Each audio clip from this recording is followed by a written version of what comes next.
ভালো শাসন আসে ভালো মানুষ থেকে, ভালো স্লোগান থেকে নয়। ভালো নেতাকে নির্বাচিত করলে ভালো শাসন পাবেন।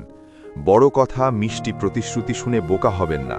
যে ক্ষমতার যোগ্য নয় তাকে ক্ষমতা দেওয়া অর্থাৎ ভোট দেওয়া মানে নিজের দিনের ক্ষতি করা। ভুল লোককে ভোট দেওয়া শুধু রাজনৈতিক ভুল নয়, এটা নৈতিক ও আখিরাতেরও দায়। নেতার চরিত্র হলো আয়না, জাতি সেখানে নিজের ভবিষ্যৎ দেখে। আয়নাতে সবাই নিজেকে সুন্দর দেখতে চায়, ঠিক তেমনি দেশ ও সমাজের সুন্দর দেখতে চাইলে ভোট সৎ ও যোগ্য ব্যক্তিকে দেবেন। যাকে ভোট দেন সেই আপনার সমাজের নৈতিক মান ঠিক করে দেয়। দেশ ধ্বংস হই তরবারিতে নই, অযোগ্য শাসকে। দেশের পতন হঠাৎ হয় না, ভুল ভোটের ফল ধীরে ধীরে সন্তানদের ঘাড়ে এসে পড়ে।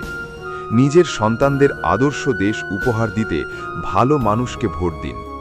অশিক্ষিত মানুষরা যখন নেতা বেছে নেয় তখন রাষ্ট্র শিশুদের হাতের খেলনার মতো হয়ে যায়। আবেগে, পরিচয় বা লোভে অযোগ্য লোকদের ভোট দিলে তারা দেশের প্রতিটা মানুষের ভাগ্যকে পুতুলের মতো নাচাতে শুরু করে। ভোট মানে খেলা নয়, আপনার ভবিষ্যতের চুক্তি।